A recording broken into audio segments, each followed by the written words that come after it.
Hello, Garland, Nixon here with Dr. Jim Kavanaugh. We've got NATO attacking, apparently, NATO entities attacking people in its own bloc, and the Charlie Kirk mystery continues. Let's talk.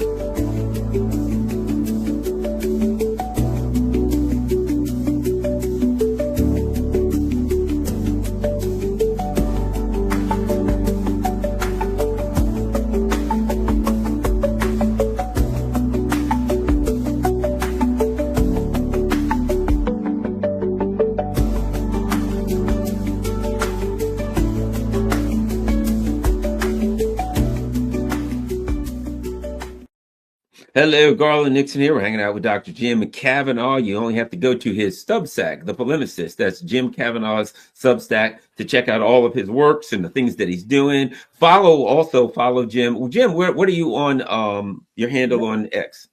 The handle is on X is at the polemicist _. All right, at the polemicist _ you can follow all the stuff. I'm trying to get our heads just about level. Close enough. Anyway, so we got a number of things to talk about. Let's start with the Nord Streaming of Europe. You know, here's what's happened. The Europeans and their proxies, the Ukrainians, have been angry at any entity in Eastern Europe, anywhere, but particularly in Eastern Europe, that are on the Russian border that's still getting energy from Russia. They've recently passed some bill where they're not going to let oil or gas from Russia pass through Europe after 2026 and something else in 2028, which is good as far as I'm concerned, because that means that Europe will have to deal with the consequences of its own actions even more. So perhaps it'll wake people of Europe up somewhat. But at any rate, your thoughts: Romania and Hungary, energy processing facilities, one of which was actually owned by Lukoil, a Russian company, processing Russian energy, just happens to be within days after they passed this new bill that says we don't want any Russian energy. Pure coincidence, I'm guessing, Jim. You know, hell of a coincidence. The day after Zelensky gets back and, is rebuffed 100%, it seems, about the Tomahawks at least, and comes back and says, I don't feel welcome in the United States anymore, and gets together with the Europeans and has another phone call with them. And the Europeans say, we're going to take up supporting, we're going to pay for everything in Ukraine. Let's see how far that gets.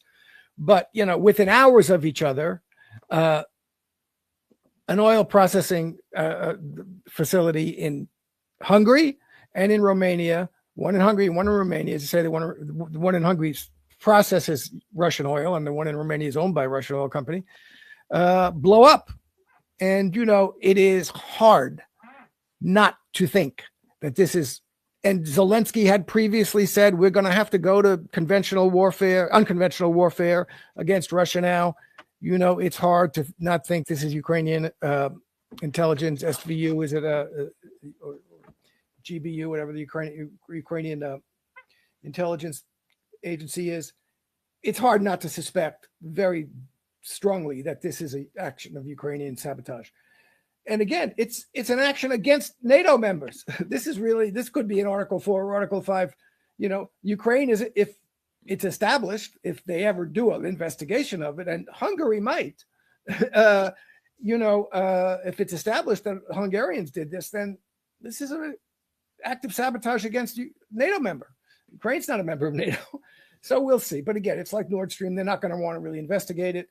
They're going to swallow it. Although Hungary, as I said, might be the one to investigate this. And this is the kind of thing, what we're watching here is the disintegration, not only of NATO, but of the EU. This is the undermining of the unity of the EU.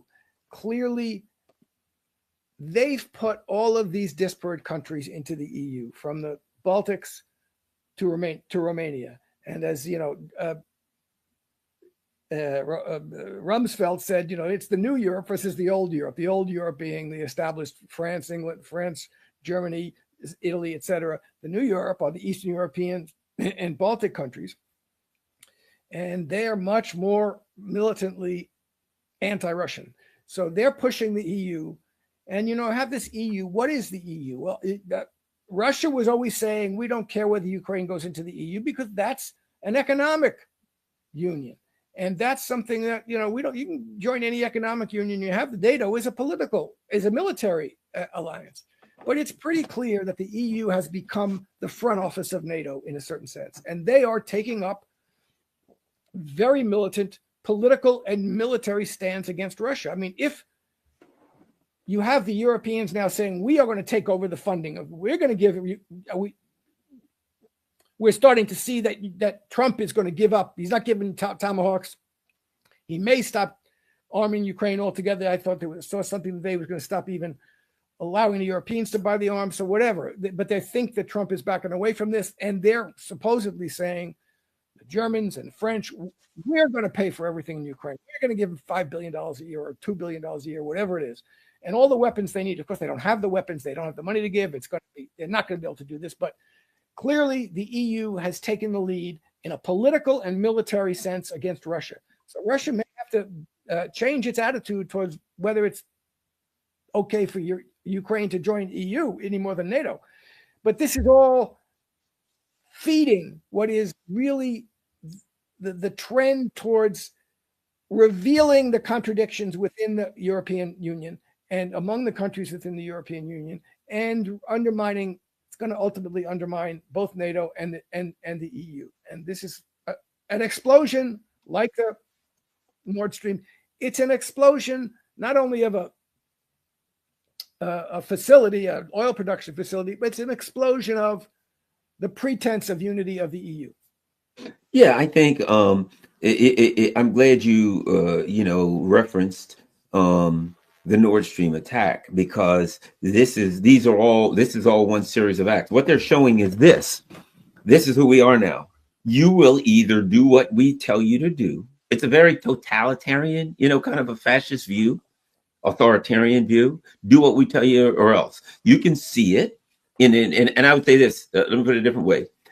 The ruling elite in Europe have reverted to their foundational moral philosophy, which is totalitarianism, fascism. See, they've still kept the feudalist mentality, throughout Europe. There's still a bunch of kings and queens running around, and they're still running around. And though they can call it capitalism or this or that, or whatever they talk about, authoritarian democracy, they still have the mindset of the king.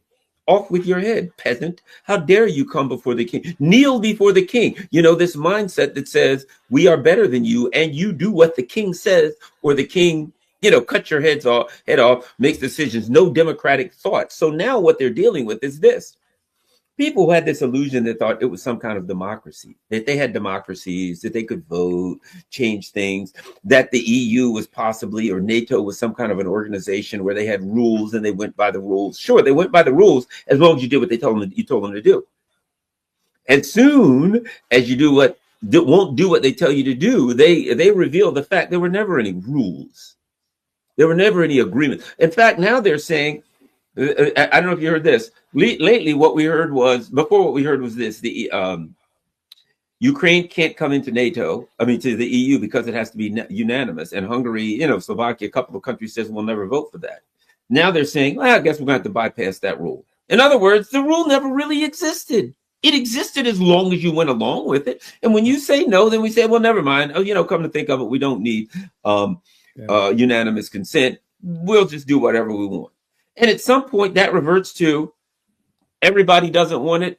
Let's check and see what the boss wants. What do you want, boss? I want it. There you go. Everybody's overruled. That's what it eventually, we've gotten to. So my thing is, the European ruling elite has reverted to their fascist authoritarian roots. And that's where they are now. And if you don't do what the king tells you to do, if you don't do what the nobility tells you to do, you must be punished. And not just punished. It was very close. It was 2 hours apart to make the point that they were connected. Yeah, it wasn't an accident. Right. To make the point, it's hard we want you not to believe this was a coincidence. As you say, look, the rules-based order, as I've always said, is we make the rules, you follow our orders. And what you're seeing is the devolution of the Euro-American liberalism and liberal democracy, the pretense of that, which during the Cold War, because there was a powerful Russia, the Soviet Union, was a powerful post-capitalist state, which had full employment, full health care, had developed the state in 30 years in a way that was unprecedented in history, from a poor surf-bound state to a space and nuclear power, and with a decent standard of living for everybody, not a great, spectacular one, but decent.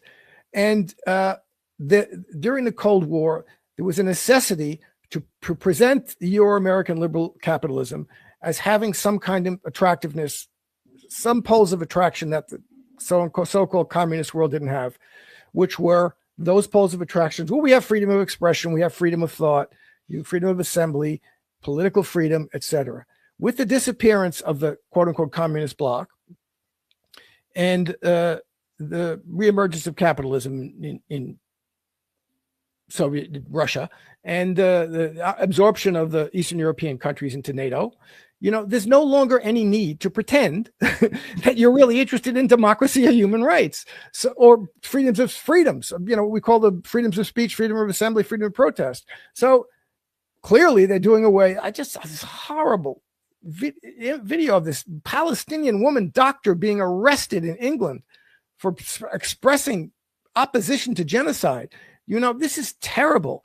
And you no longer need to even pay attention to elections. The French people vote out the government, and Macron says, "No, I'm going to still keep the government under my control." And you prevent people from voting in Romania. You only give the diaspora ballots to Romanians in countries you want to vote, not in Russia, etc., and Bulgaria, and you have complete contempt. It is a kind of aristocratic contempt for what they consider people who we're not going to pay attention to you. You are the peasants. We're the ones who have the right to rule over you, not by virtue of any democratic mandate, but by virtue of we're the good people, and we're the important people, and we're the superior people, and your job is to allow us to rule over you. And so and you don't have any more freedom of speech. You don't have more freedom of assembly. We're going to go out in the street and round up old men and old women in the street who are protesting with signs and doing nothing violent at all. And we're going to, ignore your elections, and we're going to blow things up that we don't like. So this is undermining the pretense of democracy and human rights. The United States certainly has that no longer. The European countries don't have that any longer. Look, as the United States did, the Europeans have gone along and supported the genocide and the slaughter in Gaza. I saw something today that was the Nazis killed like 100 and some children per day or per week in Auschwitz, and the Israelis were killing 50% more than that.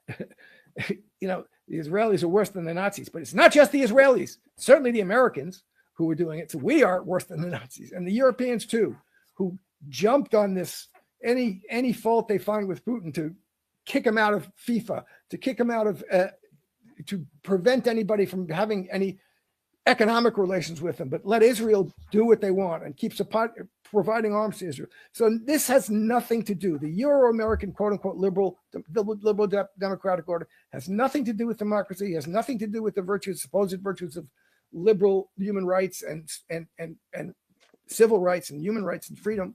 And it's just trying to maintain the rule of this caste of elites, which it's kind of bizarre. What is their claim to this? It's just they believe that they're the ones who have the right to rule by some virtue of something. It's reminiscent of blood royalty, but it's less than that. I mean, it's just kind of we went to the best schools, and we're the coolest people, so therefore we have the right to rule over you. So it's really nasty, and people hate it. And clearly, the populations of these countries of Italy and Germany and France, they despise these rulers. They have no credibility at all. So it's the whole social political order based on this kind of moral supremacy or ethical supremacy or political ethics supremacy of Western European liberalism is just been degraded completely, and there's nothing left of it. And I don't know where it's going, but it's going to go to more disorder and to more arrogance on the part of these elites. Yeah, and for people who are wondering why I'm doing so much squirming around in the seat, my sciatica is acting a little bit of bad way, so my back is not doing well. Really doing bad right now, but we'll continue. So if you see me doing a lot of squirming around here, it's it's the squirming of a man in pain. Anyway, let me continue. One of the things that's interesting about this is from the very beginning, actually nothing's changed. Let me tell you why. December of 2021, the Russians wrote a document and they sent it to NATO and they sent it to the US and they said, look, we got to talk. And they made a list of things. You guys are building up on our borders. You're moving into Ukraine. You're doing this, that, and the other. Look, things are getting dangerous. Basically, we got to talk about these things. We need to negotiate. And basically what they said was we need to negotiate a security arrangement for the borders between Russia and, our western border, your eastern border, so we don't have anything, any violence take place. And I remember who was the guy who was in charge, whatever the guy's name was in charge of NATO. His answer was this: the Russians don't get a say. Yeah, that's what he said. They don't get a Russians don't get it. Yeah, that's it. The Russians don't get a say. And then it got to Blinken, and he said we need to talk to the U.S. And Blinken's position was that's not even a starting point. Yep. So the position of the NATO allies was, we're not amused, peasant. Who do you think you are, Russia? You're below us. You don't have a say. You don't get to say anything. You will do what you were told, and you will keep your mouth shut and like it. That was their position. Wow, Russia. It's almost like, a plantation where a slave walked up to the plantation owner and said, we'd like, we're working too many hours a day. We'd like to not back, instead of 12 hours a day, we'd like to go back to 8. A slave walked up to me and asked for, take this man out and hang him, right? How dare you? You don't understand. It was like the Russians didn't understand the hierarchy. In their mind, Russia was not a nation or a world power or anything. This is a hierarchy. And the Russians, these lowly Slavs, in my opinion, they don't get a say with us. Furthermore, don't they understand why we're doing that? Because we're going to overthrow their government and steal all their stuff. How are we not going to do that unless we build up on their border? So shut up, and then we'll get everything built up, and we'll overthrow your government and steal all your stuff. Nothing you can do about it. Okay. In reality, when you get that kind of a confrontation, there will be a kinetic result. You know what I mean? So the Russians said, okay, it's up to you. Wham, there we have the clash. Here's what's interesting. And we could get to Trump and Putin's no longer having a meeting. And what I read was, because this is all of mine, I read that apparently Lavrov talked with Rubio, and Lavrov said, no, we're not halting along the lines. And Rubio said, okay, well, I guess there's no point in meeting, right? In other words, the Russians have never, under any circumstances, changed what they were going to say. But neither has NATO. That's right. NATO's all along said, we're in charge and you ain't. And Russia says, okay, we'll have to figure that out. Like the old days, the movie where guys would say, we'll step outside and settle this like men. And they put up their dukes and one guy comes back in. Right? That's the bottom line.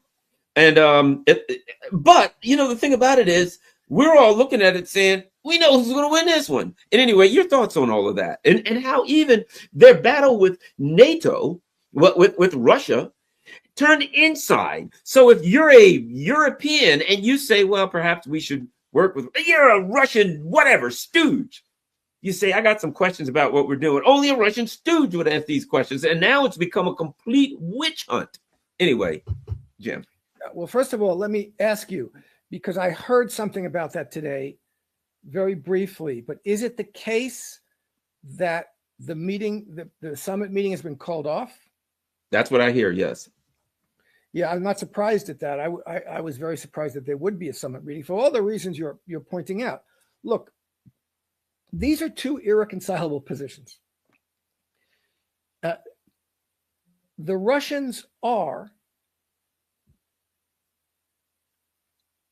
proposing an ultimatum, really. They're demanding the capitulation of Kiev to their demands for the accession of Donbass and Crimea and Kherson and Zaporozhia.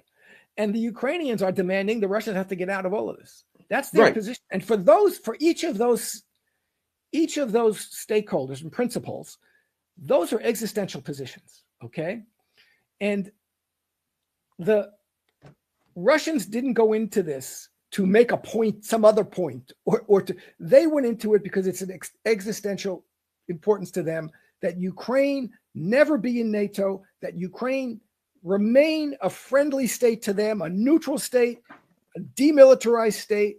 And that's going to mean a change of regime in Kiev, because Kiev is the fascist regime in Kiev doesn't want to do that in any way, shape, or form. And Kiev, the fascists in Kiev who are behind this, and the Americans and Europeans behind them, for them, this was a regime change war against Russia. They didn't want to get out of this. Not only were they not going to give anything up of Ukraine, but they wanted regime change in Russia. This was a regime change war against Russia. And the fascists in Kiev always knew we're not going to win this war. The only way forward in this war is to get a war between the United States, NATO, which means the United States, and Russia, in which the United States overthrows the Putin regime in Russia. That was always their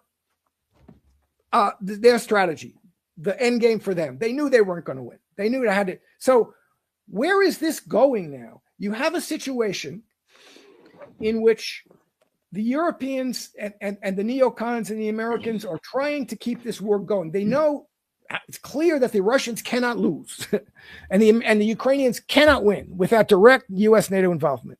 But nobody really wants to do that. So they just want to try and keep the war going as long as they can to put this. And this whole premise of let's have a ceasefire along the line of conflict would again allow Ukraine to regroup and take some time and take a breather, et cetera. And the Russians don't want to do that. And for good reason. They should just win the war. That's, if I'm in the Russian general staff, that's what I'm going to say. We're winning the war. Let's keep winning the war. But Trump doesn't know. He's been kind of, I don't know what I want to do, but one day he wants to do this, one day he wants to do that, but it's going to be very difficult because the pressure from Zelensky and Ukraine and from the Europeans and from the American neocons, the Lindsey Grahams, et cetera, is going to be, because you didn't walk away from this right away. You said, you've proposed this. Let's have a ceasefire. Let's trade Donbass for Kherson and Zaporozhia. And if you don't get the Russians to do that, and you just walk away from it now, you're gonna lose Ukraine. You'll be blamed for losing Ukraine. Donald Trump, there's the old thing in the 60s, who lost China, as if it was ours to lose. But that's what they think about Ukraine. That this is ours to lose. And we can't let it be lost. We got it. We took it in 2014 and we can't lose it now. So this is going to be the problem. Donald Trump has to decide whether he's going to walk away and just ignore, because he has to start doing that. He has to just say, I don't care how much pressure you put on me, you being the Ukrainians, the Europeans, and the American neocons, I'm out of this, and really be out of it 100%. Stop all the weapons, stop all the intelligence, stop everything. Make it, you can't play this game where you're in it. You're the principal actor and still pretending that you're somehow a neutral mediator. You're either in it or you're not in it. So he's going to have to decide whether he's going to walk away and watch Russia defeat Ukraine and defeat NATO and accept it, or he's going to do something else. I really don't know what the answer to that question is, because they're going to be on his back and say, if you let Russia win, it's your defeat. You're a big loser then. You can't let, and I always thought that the only reason he's going to a meeting with Putin is because he thinks, again, he can kind of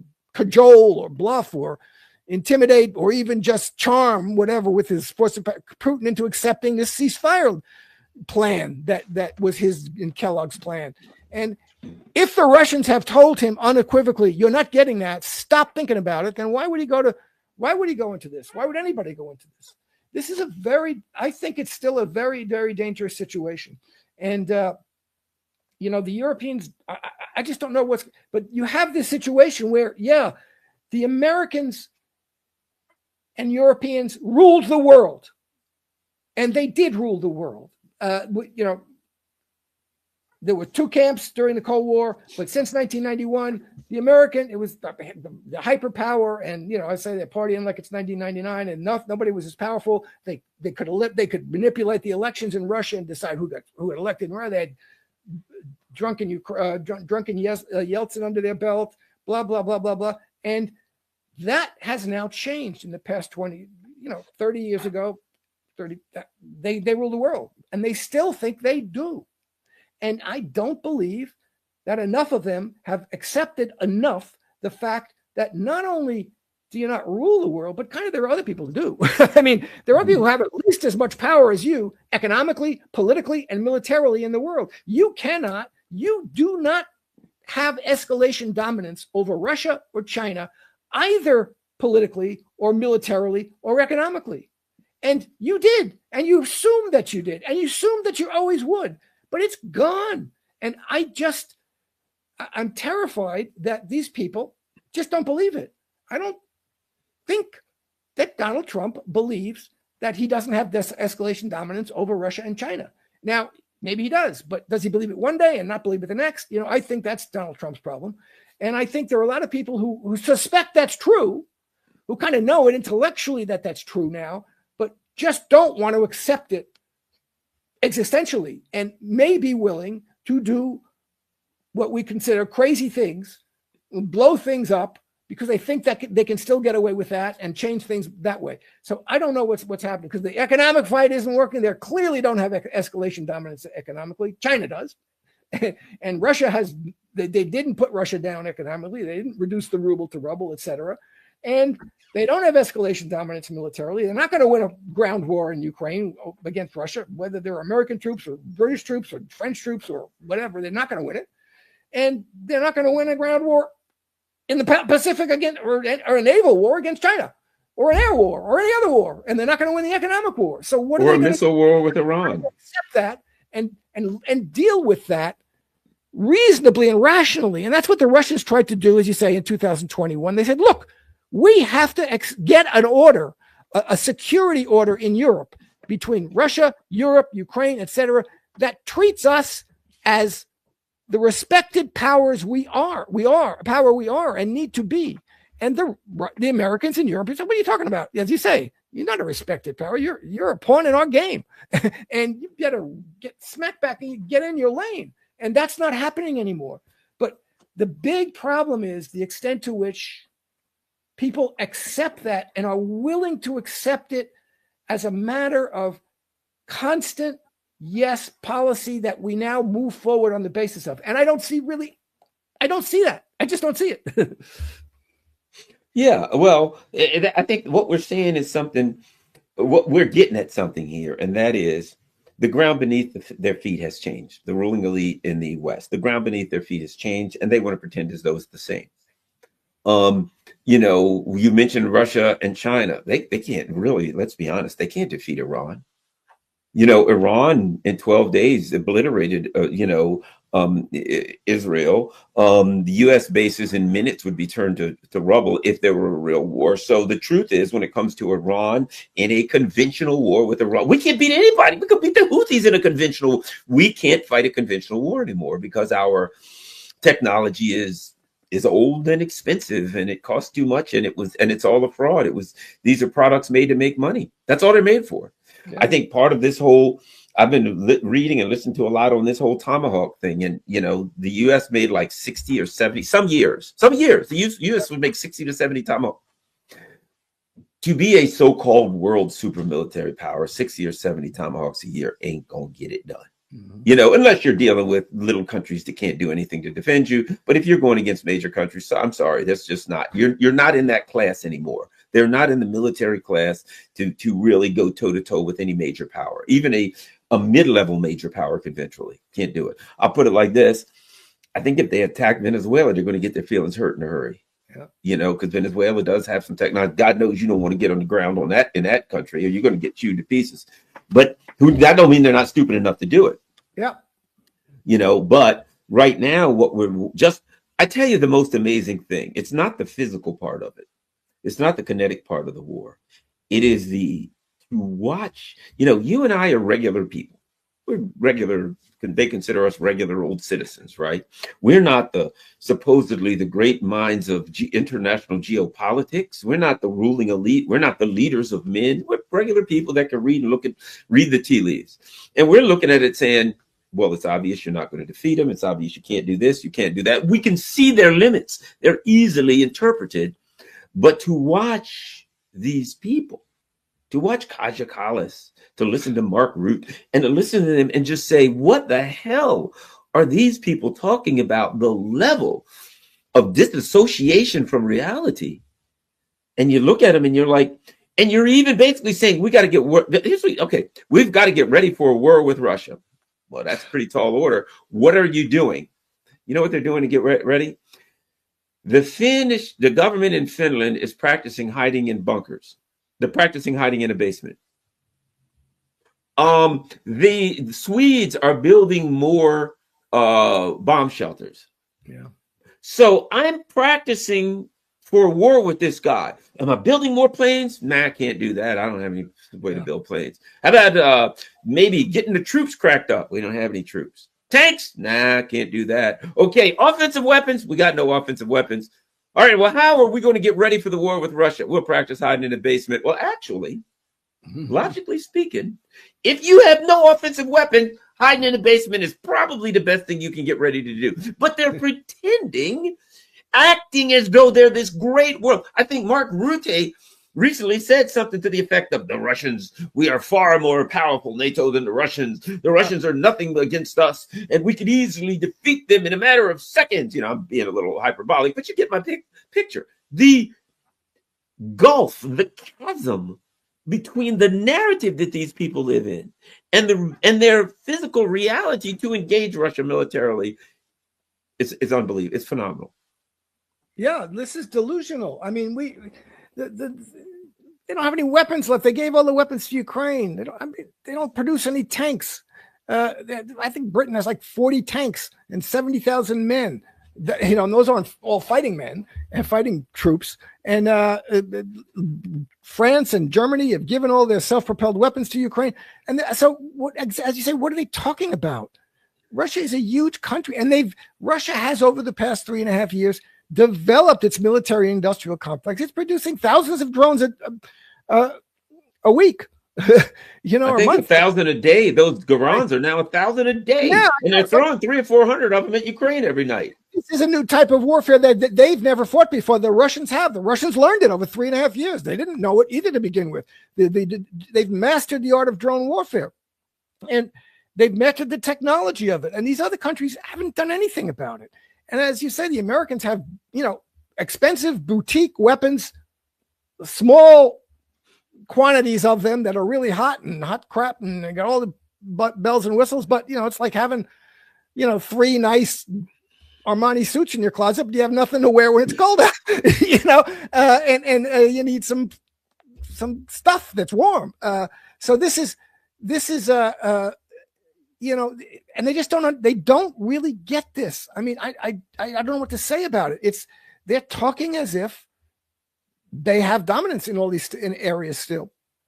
And, you know, I don't know where they're going to go with this. And as you say, there is this other element of it in the background, which is, you know, in these European countries, there is a pre-Cold War fascist element that's a lot of these countries have, you know, the Lithuania, the Baltic countries, and, you know, and the German state, the Western German state was built on, you know, recycled fascists. The Garland organization was the Nazi spy organization, was the basis of the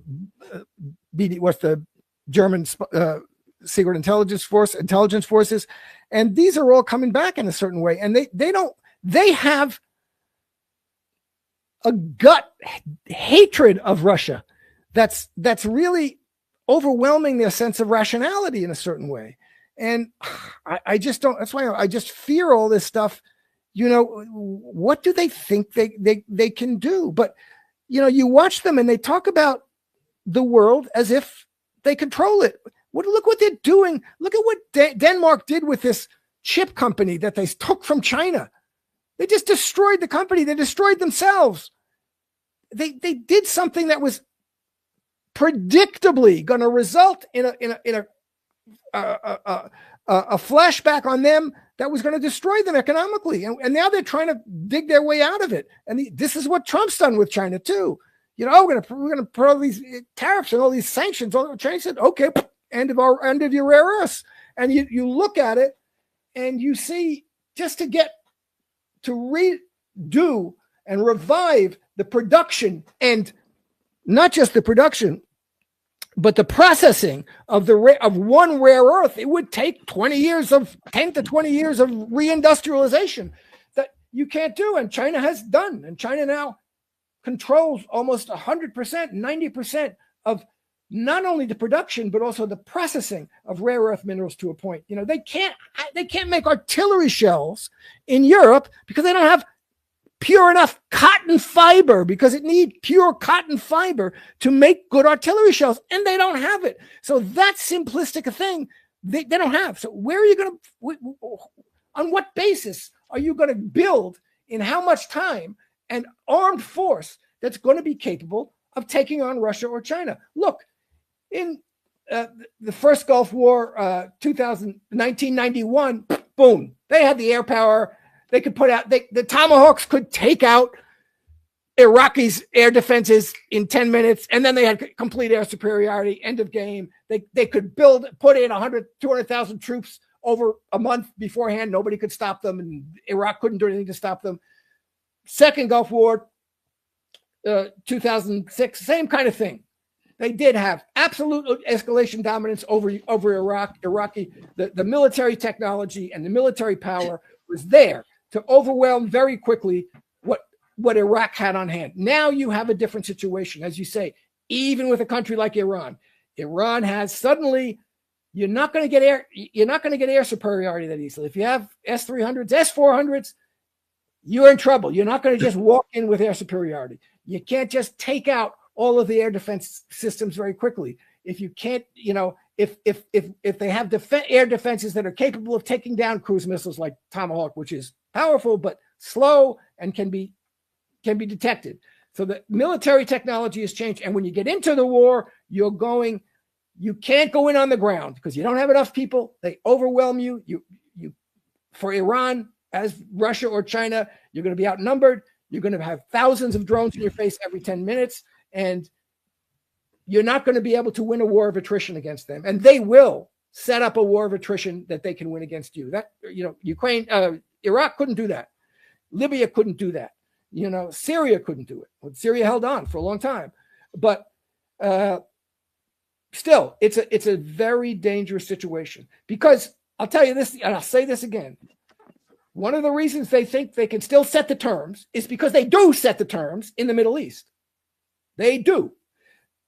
Israel and the United States control the military situation in Palestinian territories, in Lebanon, in Syria, and therefore in the Mediterranean.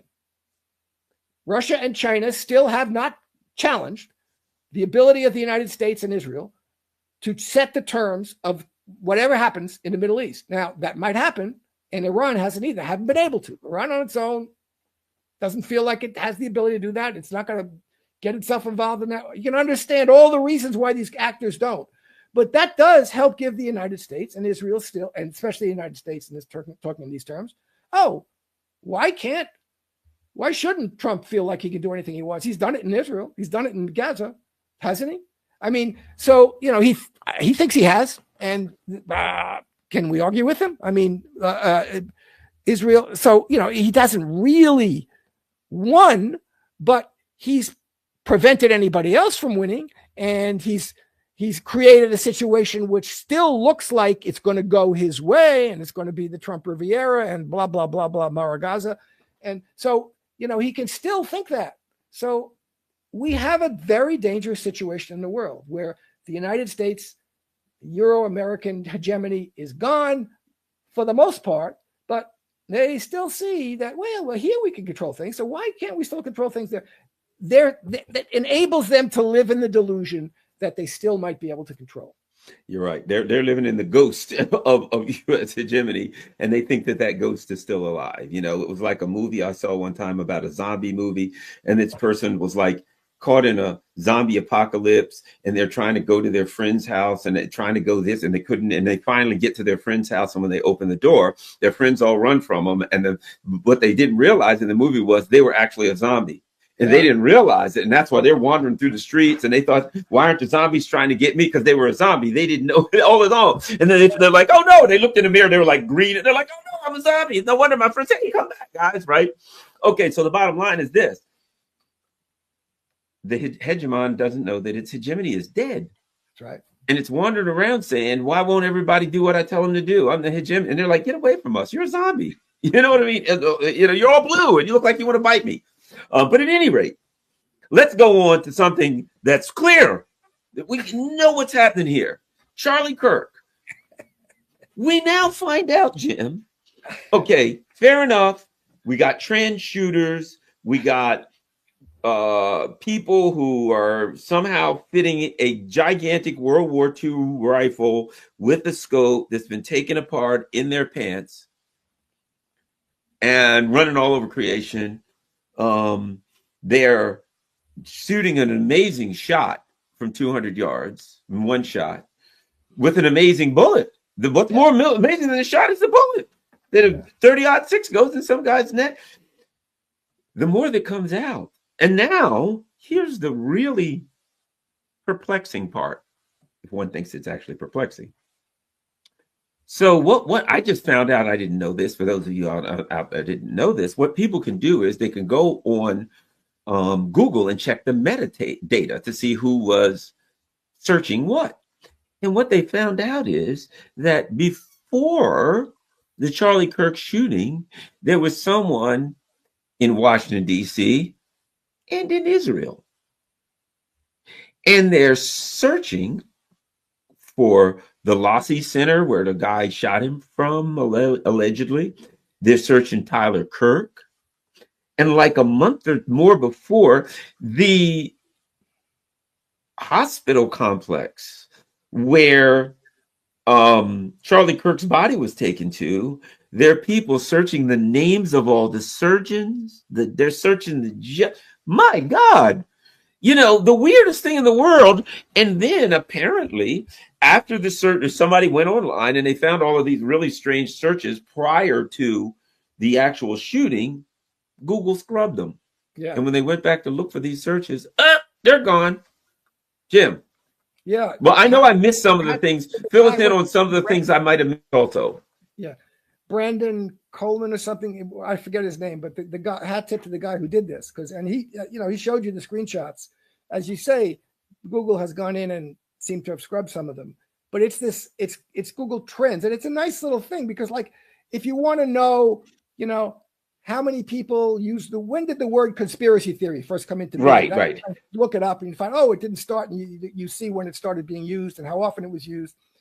How often was the name Garland Nixon used and when were people interested? So that's a great thing. So he went in, he said, I'm going to try and see when did the word Tyler Robinson, and he even used the middle name. It popped up in DC like the day before, 2 days before the assassination. People in DC were searching for this kid's name.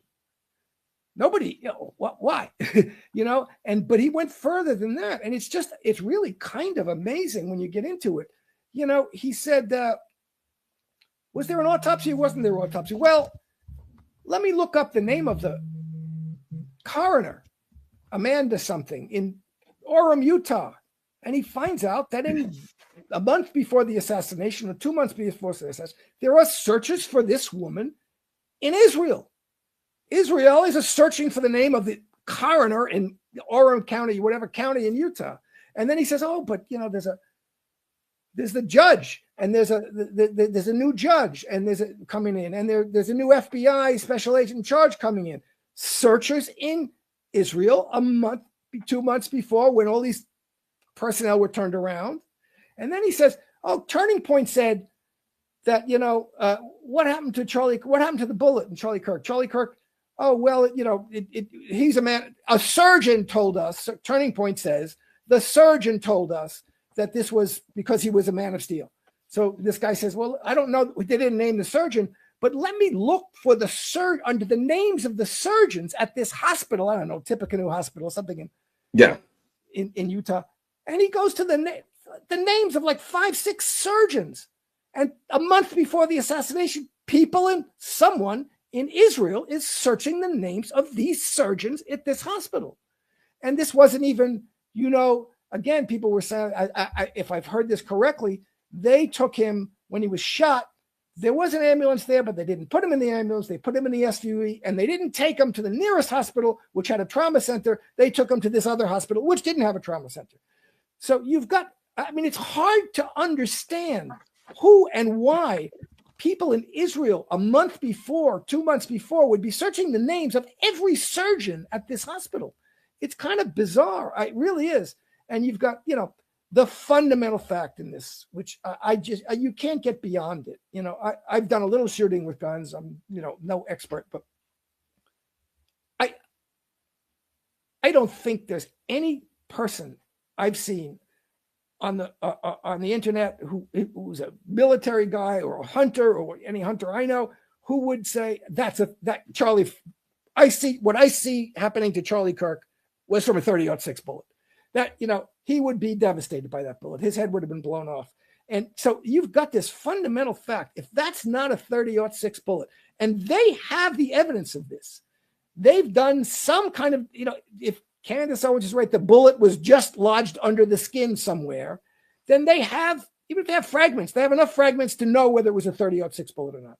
And if that's not a 30-06 bullet, and from my understanding of everything, it cannot be, then this whole Tyler Robinson thing and his grandfather's gun, Mauser, and also searches for Mauser, whatever the model number, Mauser 86 or something, searches for that in Israel the month before, in DC, days before the assassination, searches for the plane that was flying around. There was a plane apparently in Israel a month before the assassination, in DC, days before the assassination.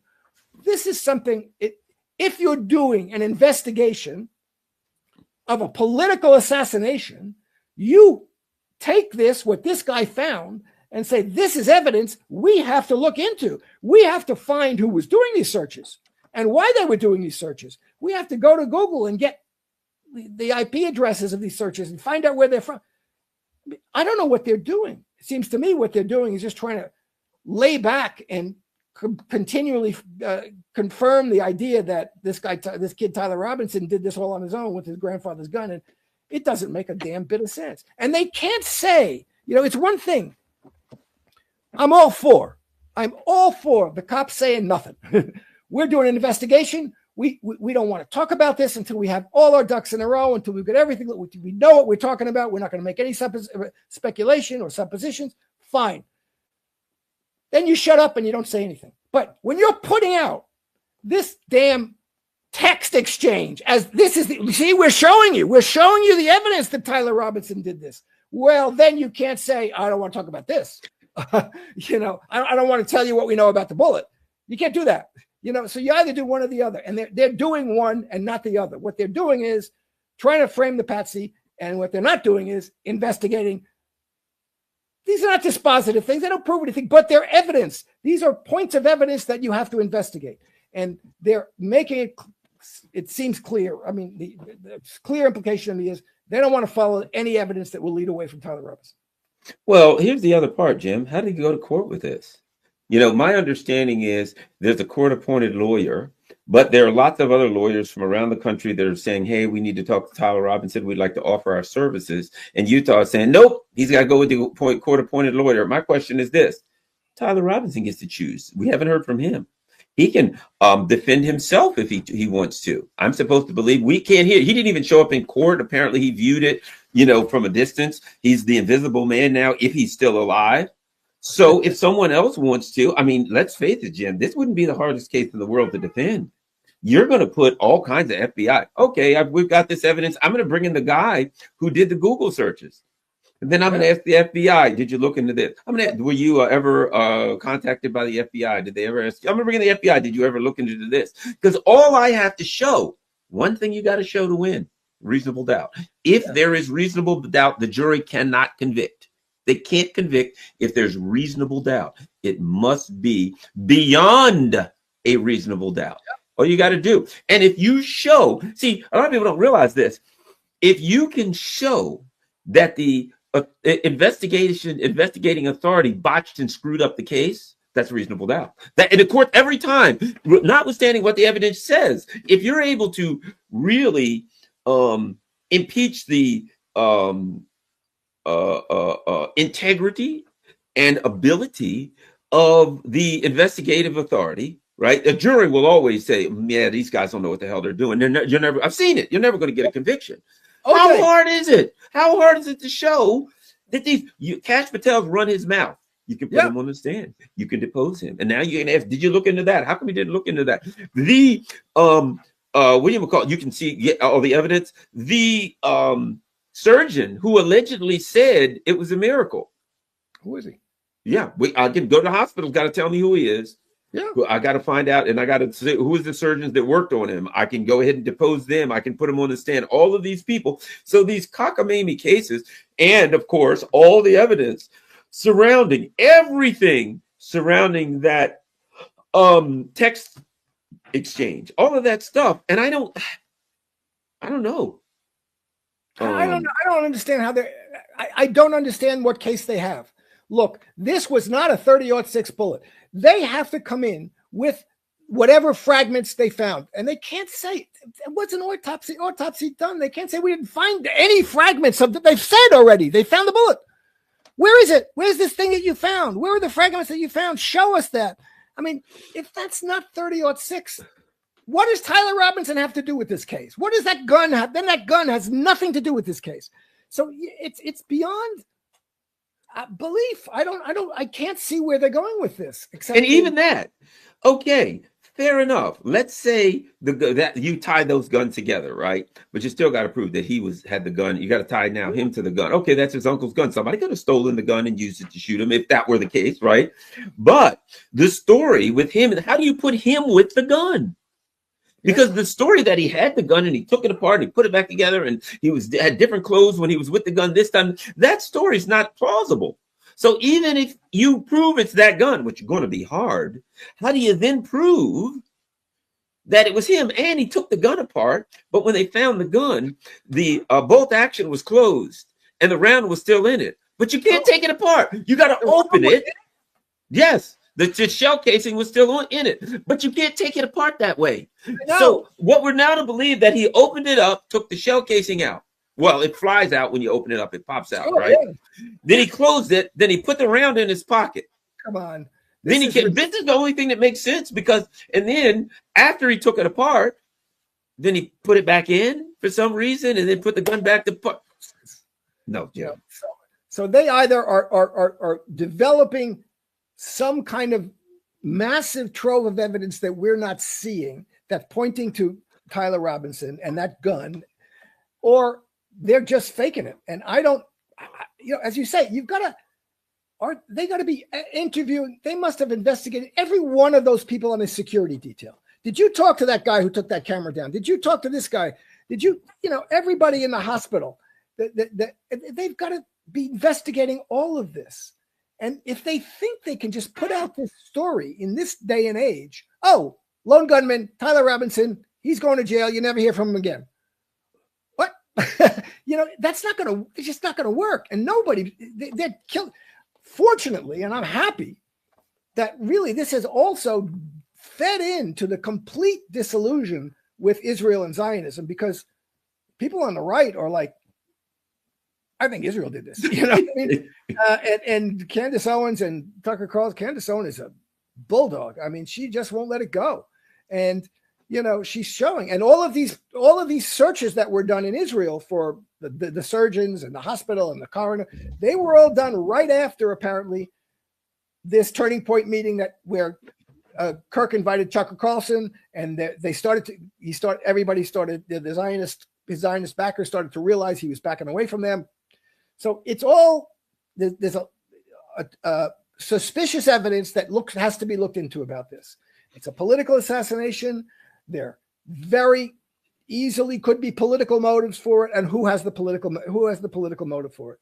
But at the end of the day, all they're doing is burying themselves in this again, because nobody believes them. I don't think anybody believes this story that they put out. And as I say, they didn't have to put out any story. They could have just said, okay, Tyler Robinson's a person of interest. We're going to investigate him. Okay, blah, blah, blah. Okay, we don't have anything definitive to say about this because we're not sure yet. But they put out a story, and they put out what they consider dispositive evidence about this story, namely that damn the gun and that the text message is my favorite. And that is not dispositive about anything. Certainly not. And I just don't. I think it smells to me he's going to have to commit suicide. I don't see any other. I agree. I don't see any other way around. Never gets to trial. That's why Lee Harvey Oswald wouldn't. That's why the first guy who wrote the book about Lee Harvey Oswald about the Kennedy assassination. Oh, I forget his name now. Was a lawyer who said, if I were defending Oswald, this is the kind of things I'd look into. And this is all. You can't get him into court. You can't let him in court with that. So I don't know what they're going to do. And as you said, look at the OJ thing. I watched the OJ trial at the time. It was amazing. And it was, I think OJ did it. I don't think, of course, yeah. Got my mind about that. But the prosecution, I mean, they fumbled everything. They were going around town with blood vials in their pockets and in their car. They were doing all kinds of crap. And of course, Furman with the N-word, clearly that. And they had, I watched that trial. They had the best witnesses against OJ. The limousine driver saw him come back to the house and run into and the timing was such that, it was really a very bad witness for OJ, but the prosecution attacked him because he couldn't defend the idea that OJ went around the house and dropped the glove around in the side of the house for some reason, because that was Furman who dropped that glove. But so they were attacking the best witnesses for that they could have used, but it wasn't working for their narrative of how the thing worked out. And of course the glove did not fit, so they had to quit. So this is the kind of thing they don't. So there's not. I don't. Where's the evidence against Tyler? It's even half as good as the evidence against OJ. And if they bring it to trial, as you say, did you talk to this guy? Did you talk to that guy? Well, the thing about it is with OJ, as I saw it at the time, they had a simple case and they complicated. They had 3 or 4 things that were, unquestionable. Yep. They had 3 or 4 things they had him on. They had a couple things. Oh, I've never had this kind of shoes. And then they find like pictures of him with that kind of Bruno Malle's on. I've never owned a pair of Bruno Malle's. Here's 10 pictures of you with Bruno Malle's. The killer had a pair of $500 shoes, the exact same. And oh, by the way, you had a cut on your left hand, and there was blood dripping on the left side, which matched yours, right? But as you said, it's not whether the person's guilty or innocent. It's the ability of the prosecutors to put together a case. And in my opinion, based on my background, I wanted it as simple as possible because the people in the jury are not scientists. Yeah, sure. And they're not law enforcement officers. Give them something simple. This is what we got. This is the size. We caught the guy laying here. Boom, boom, boom, boom, boom. Boom, we rest our case. When you go into all of this, around the bin stuff, you open the door because every time you, as a prosecutor, say something, you open the door for cross-examination and for them to attack, and that's where they screwed up. Same thing. I watched it as an investigator. I was like, yeah, pretty much clear he did this, but you idiots let him off. But here's my point. At this point, I don't think the greatest prosecutor in the history of the world. I'll put it like this. This is what my opinion, based on prosecutors that I've dealt with. You go to prosecute a bad case, they'll tell you, you got to bring me more than this. Yeah, but I know he did it. I know he did it too, based on everything in the world. But I can't go to court with this because if we charge him and he walks, because due to double jeopardy, we can never charge him again. So any prosecutor will say, we'll be better to let him walk until such time. It's a cold case. Maybe we come back in 6 months, a year, but I don't want to go to court with this case and this guy walks. Yeah. And then we get the evidence later that he did it and we can't get him, right? I can't imagine a prosecutor looking at this and say, I think we even have a prayer of winning this. It would be they should be disbarred. If any prosecutor that takes this case to court should be disbarred, and they will be humiliated and their career will be destroyed. Yeah, look, they must have, if they don't have a trove of evidence that we have no idea about, that really hasn't appeared at all, and it's just dispositive and damning in itself, I don't know what they're going to do. Because if they're clinging, again, first principle, simple, if it's not a 30-06, it's not Tyler. They haven't given us any reason to think it would be Tyler Robinson. They've kind of got themselves locked into that gun. So where is it? What? Show me. They haven't shown any evidence that it was a 30-06 that hit his body. They showed you the gun. They showed you Tyler Robinson's chit chat. But give me the evidence that a 30-06 bullet from that gun was in hit Charlie Kirk's body. And they haven't shown any of that. And it seems like they can't. So I don't know where they're going to go from there. I don't know where you could go from there. And once one important element like that gets discredited, then the whole story gets discredited. Once it's like, why didn't you talk to this guy who claimed he did it? Why is he dropped? Explain to me why he was there, what he was doing, how you've accounted for him. Explain that. If you can't, then you really. Oh, what about Mr.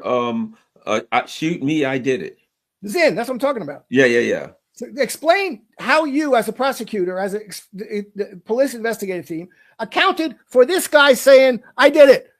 Look, here I am. I dropped my pants. Look, somebody paid me to do it. Explain how you accounted for that and dismissed it. Right. And then I asked them, how do you account for the tearing down of the crime scene? Well, here's what I do too. I asked the investigators of the investigative team or whatever, right? Okay.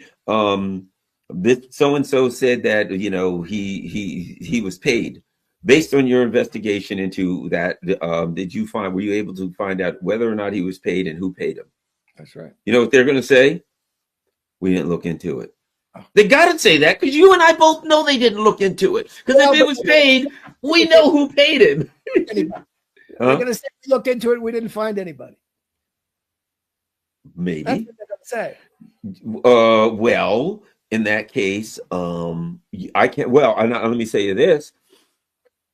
As the defense, don't I get a copy of the police report? Yeah, well, show me the police. Show me some of the reports. Show me the information we have where you looked into it. Who looked into it? Who did the investigation? I want to know who looked into it. Which agent was assigned to look into that? And show me the report from that, because you got to show it to me. I want the police report. Was anything written? There's a 503, I think, that they, when you start to look into an investigation, you have to document what you're investigating and things like that. I want to see the paperwork from when you looked into it, at least that you started. Who was it? And then I'm going to ask that. I can put that guy on the stand. But you and I both know they didn't look into it because we know who paid him. I know this is what everybody thinks, and everybody is going until and unless they're more really transparent and really open and giving you more information. Then this is what everybody's going to think. It's hard, almost impossible, not to think they're covering up crap. The Israelis were involved. There were other people involved. He wasn't shot with Charlie Kirk's gun, with Tyler Robinson's gun. He wasn't shot with a 30-06 bullet. What the hell's going on? This is a cover-up. That's what people are thinking. And they have every right to think that, And again, you say nothing. You keep yourself quiet. You say, we don't know yet. We don't have anything to tell you yet. Fine. Then there's no cover-up. Then you're saying, oh, they're still investigating. But when you're coming out, it's Charlie Kirk. It's Tyler Robinson. He used his grandfather's gun. Here's his chit-chat telling you that with his boyfriend, girlfriend, and there was a note that we don't have, but we reconstructed with aggressive interrogation techniques. Would you torture the boyfriend? Well, the only thing I will say is this: that is possible. And let me tell you why. That is theoretically possible. I'm going to say this as a person who's done that kind of stuff before. It is, in theory, it's possible to explain that. Let me tell you why. If you take, I have here a simple notepad, right? A white notepad, right? If I take this notepad and on the top, I write pushing down Jim Kavanaugh is a jerk. and then I pull the top paper off and throw it away, there's an impression. Yeah. And you can get the impressions off of it. So in theory, that's doable. But in theory, it's doable. But the whole story is absurd, huh? What Kash Patel said was, we were able to find out what the note said by virtue of our aggressive interrogation techniques. He said that. He said the reason we know what the note said is because we found out via aggressive interrogation techniques. That just means, so somebody told you who the so-called trans boyfriend thing, or they put her under the lights and beat it. You're right. Put a cigarette out on his skin, I guess. I mean, I don't know what is. That's what it means. They didn't say we did it with, sophisticated forensic techniques. He said they got the information. They're able to reconstruct the note by aggressive interrogation techniques. So that means this girlfriend is going to get on the stand and say, yeah, I read that note and that's what it said. But that's not going to, that's hearsay. But you don't have the note in front of you. We're just going to take your word for that's what it said. That's what they have to be saying. I don't know what else it would mean. It's really just silly. It's unfortunately for them, you can't get away with this. It's a lone gunman. Go back home and go to sleep. With high level political assassinations anymore. You can't get away with that anymore. And, people aren't going to let it go, like the Kennedy assassination or the RFK or JFK assassination for 60 years, 50 years, and say, okay, we'll forget about it and come back to it 50 years from now and see what really happened. That's not going to happen. And the people on the right are the people who are not letting it happen. Candace Owens, I'm going to find out what's going on here. I'm not going to take Kash Patel's word for it. And let's just say, for the sake of argument, they go in and they say, yes, Tyler Robinson wrote this note. And Mr. Robinson, did you write this note? I didn't write that note. I didn't write that. Yeah. Oh, okay. And we've got this text message. And this text message, according to it, came from you. And he's going to say, I did not send that text message. First of all, we know that they do have the capabilities. Remember, Vault 7 to do all kinds of underhanded computer things. It wouldn't be hard for them to create that, right? Mm-hmm. I don't care who you put on from Google, also known as Unit 8200. I don't care who you bring on. If that kid says, I did not write that note, I don't know what you're talking about. That's crazy. I didn't write that. I didn't say that. I didn't do it. Jim, I believe him. Yeah, well. And I think a lot of people in the jury, if he's like, look, I don't know, you guys are trying to convict me. I didn't write that note. I don't know what's going on here. I didn't shoot anybody. I think I've been set up. If he says that, yeah, who in the hell wouldn't? Who would think? Oh no, he's lying. This wasn't a setup. It's ridiculous. You only need one person on the jury. No, it's fascinating. But again, we don't hear from him. We haven't heard him saying, and that's all right. If he wants to be quiet, that's okay too. But it's smart. Yeah, it's smart. If he should be quiet. See, I'm being set up, then he should. I would think he should say it. If he is, especially if he is a patsy. But again, who are the lawyers? Who's his lawyer? How are they? I cannot believe that they can go through this whole process and prevent him from choosing his own lawyer. Right. I can't believe that's possible. That's legal. That's constitutional. I mean, I can believe that they can have a certain amount of time, like before arraignment or up into where they can say, well, we're giving you this we're appointing a public defender, but there's got to be a point at which he can say, I want to interview other lawyers and choose another lawyer. Right. I believe that. He's got a right to. He can represent himself if he wants to. He's got a right to pick his own lawyer to represent himself, whatever he wants to do. He's got a right to choose his representation. What is it? Esposito versus Florida, right? You have a right to representation. And right now, the only thing we are being told is he has and I would think that ain't real smart to have the same jurisdiction that's picking the prosecution, pick the defense also. I've never heard of such a thing. The prosecutor picks your lawyer. I don't know, Jim. Well, at any rate, thank you very much. Certainly appreciate it. I think we pretty much covered everything. We'll get back together. We're going to have to talk about Israel and the ceasefire where firing never ceased. How do you have a ceasefire? Don't people have to actually stop? See, I'm turning on right there. Aid choked, ceasefire broken. Israel kills 13 in Gaza in one day. I mean, the more you see it, it's like tied and beaten. Freed Gaza detainees say abuse ended as it began. So they ran over one of their own explosive devices and blamed it on Hamas, and then bombed the crap out of Rafah or Gaza City. They ran over an explosive device that they had planted with a contractor, not even really soldiers. Yes. Contractor ran over an Israeli explosive device. It blew up. So the Israelis said, oh, Hamas attacked us with an anti-tank missile, and we're going to therefore bomb the city, like 150 tons of bombs. It's a disgrace. This is a disgrace. This is at least as bad as Nazi fascism, and everybody who has anything to do with it should be ashamed. They found the people who they say are responsible for the killing of, giving the orders to fire on Hind Rajab, the little girl who was killed with 350 bullets or something. They're naming the soldiers, the commanders. Those people should be hounded to the ends of the earth forever, never allowed to live in peace. This is horrible. Yeah, I'm with you. It seems like they only took a break in August to go to Google so they could start searching for the soon-to-be Charlie Kirk killers. Yeah. And one thing you got to say about the Israelis, they actually have a time machine where they're able to go forward into the future to know what's going to happen, and then to go back so they can start doing Google searches for people who will be involved in a really strange case that nobody could have possibly known. Yep. It is so obvious they killed him at this point, Jim.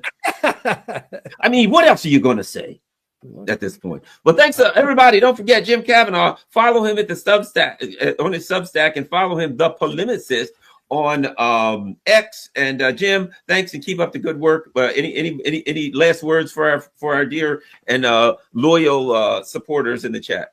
No, follow us, like us, subscribe to us. Always great to talk to Garland. All right, patreon.com, PayPal, buy me a coffee, Cash App. There's lots of ways you can donate, and it's highly appreciated. And of course, there's my P.O. box. You can always use the P.O. box anytime you want to. You can email me whatever you want. I had somebody email me shirts, Jim, 6 or 7 and guess what? They were really nice shirts. My favorite. I love them in public. P.O. box on my profile. Hopefully you'll get some nice shirts. I got 6 like Banana Republic. They were great shirts, huh? 130 on 6 bullets. Yeah, well, I don't know about that. Yeah, they'll probably send me a gun and then I'll touch it. Yeah. And then I'll come and wake up at night. What happened to that gun? Now they got my fingerprints still sneaking at night still, and then rub somebody out. So that's, I guess, my fate. Let's just hope. You know what I need to do? I live in like Glen Burnie, Pasadena area. I need to continue to do these Google trends to see if like somebody from Israel is searching like shock trauma center in Baltimore, hospitals in Glen Burnie, people who'd be looking into the death of Garland, Nixon, and going, holy shit. So maybe we need to continue to do that. All right. Thanks a lot, everybody. The most important thing you can do is share this on all your social media platforms. We're out.